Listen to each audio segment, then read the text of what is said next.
तभी अचानक ट्रेन के इंजन की आवाज आई और सुरापति अपनी इमेजिनेशन से बाहर निकला।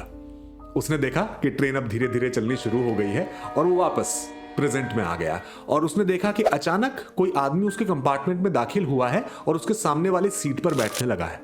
उसने उस आदमी से कहा कि देखिए ये दोनों सीट्स मेरे नाम पर बुक हैं, आप यहां नहीं बैठ सकते। कि अचानक उसकी नजर उस व्यक्ति के चेहरे पर पड़ी और उसने देखा ये व्यक्ति कोई और नहीं त्रिपुरा बाबू है, उसके गुरु। वो उन्हें देखते ही सकपका गया क्योंकि आखिरी बार जब वो त्रिपुरा बाबू के घर गया था तो उसे बताया गया था कि उनकी एक रोड एक्सीडेंट में मृत्यु हो गई है और वो अब दुनिया में नहीं रहे। लेकिन उन्हें इस तरह अचानक अपने सामने बैठा देखकर वो एकदम शॉक्ड हो गया। त्रिपुरा बाबू ने उसे बताया कि उन्होंने अभी जो फिलहाल में उसके न्यू एम्पायर थिएटर में शोज हुए हैं वो शोज देखे और उन्हें कितनी खुशी है, कितना गर्व है कि उनका सिखाया हुआ बच्चा, उनका शिष्य आज देश का सबसे बड़ा जादूगर बनने जा रहा है। सुरापति ये बात सुनकर खुश भी हुआ और गिल्ट से, पश्चाताप से उसकी आंखें भी भर आई कि इतने सालों तक उसने कहीं त्रिपुरा बाबू के बारे में कभी किसी से बात भी नहीं की, कभी किसी तरह का क्रेडिट तक उन्हें नहीं दिया। खैर, त्रिपुरा बाबू जो कि बहुत खुश थे सुरापति की सक्सेस देखकर, उन्होंने कहा कि मैं जानता हूं कि तुम अब अगला शो करने लखनऊ जा रहे हो, ये ट्रेन वहीं जा रही है ना?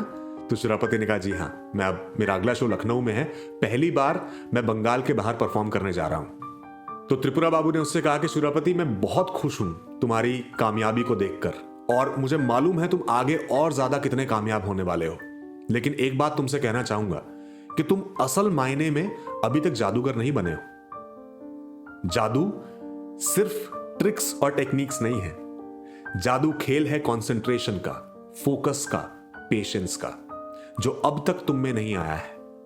असल जादू तुम नहीं सीखे हो, जो कि एक तपस्या है, जो कि त्रिपुरा बाबू हमेशा उसे समझाया करते थे कि जादूगर बनना एक तपस्या है, वो तप उसे करना पड़ेगा। लेकिन सुरापति के पास कभी उस तपस्या के लिए वक्त था ही नहीं और ना ही सब्र।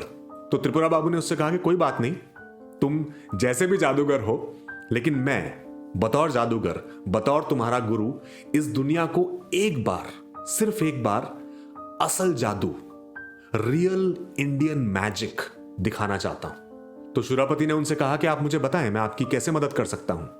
तो त्रिपुरा बाबू ने कहा कि ये लखनऊ में जो तुम शो करने जा रहे हो, अगर एक दिन पहले तुम ऑर्गेनाइजर से कह दो कि तुम्हारी तबीयत ठीक नहीं है तो उन्हें किसी और जादूगर को लाना पड़ेगा या शो कैंसिल करना पड़ेगा। शो वो कैंसिल करना चाहेंगे नहीं, लेकिन वो कोई और जादूगर अगर खुद तुम्हारा गुरु होगा, मतलब मैं, तो मना नहीं करेंगे।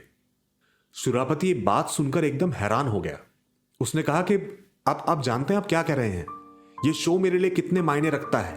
पहली बार मैं कलकत्ता से बाहर, बंगाल से बाहर परफॉर्म करने जा रहा हूं और आप मुझे कह रहे हैं कि मैं बीमारी का बहाना करके, ऑर्गेनाइजर से झूठ बोल के आपको वो स्टेज दूं।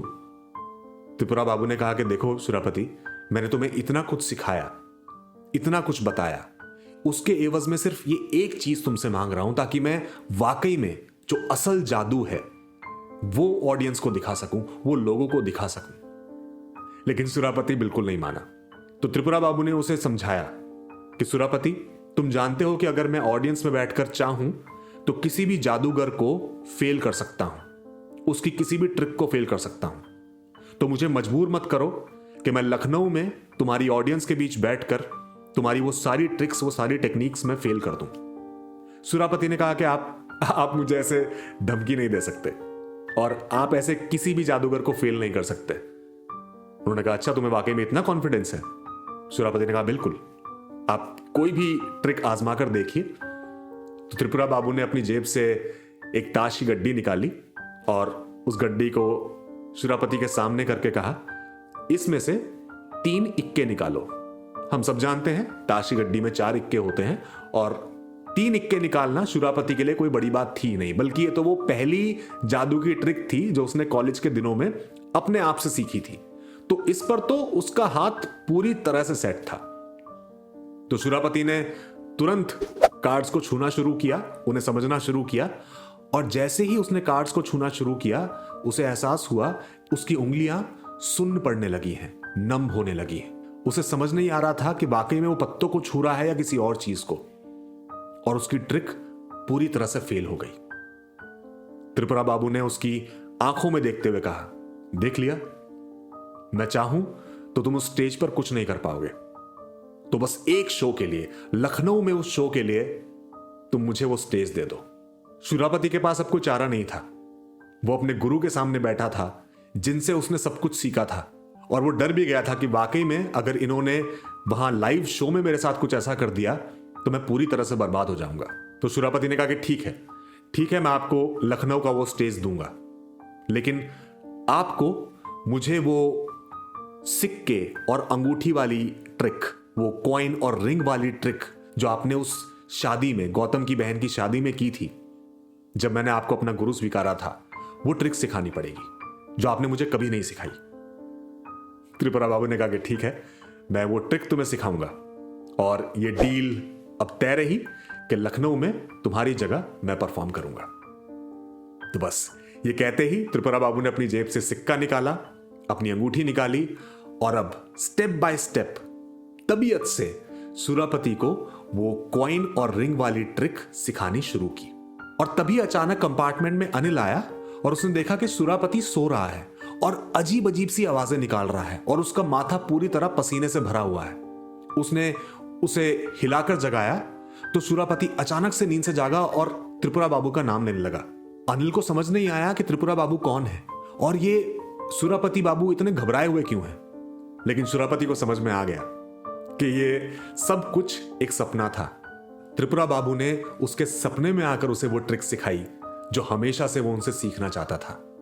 और लखनऊ के उस शो में, वो पहला शो जो शूरापति ने बंगाल के बाहर परफॉर्म किया, पहली बार उसने शो शुरू होने से पहले त्रिपुरा बाबू को श्रद्धांजलि दी, अपने गुरु के रूप में उन्हें सबके सामने स्वीकारा और कहा कि उसने जो कुछ भी सीखा है उसका श्रेय त्रिपुरा बाबू को जाता है, त्रिपुरारी चरण मलिक को जाता है।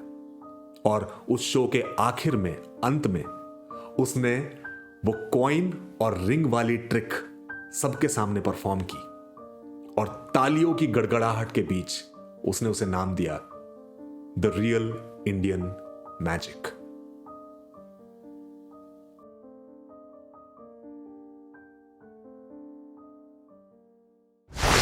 आशा करते हैं कि स्टोरी सेगमेंट आपको अच्छा लगा। अगर हां तो इस वीडियो को लाइक कीजिए, शेयर कीजिए। पूरी कहानी देखने के लिए नीचे डिस्क्रिप्शन में दिए गए लिंक पर क्लिक कीजिए और हमारे चैनल को सब्सक्राइब करना ना भूलें। जल्द मिलेंगे एक नई कहानी के साथ। तब तक के लिए नमस्कार।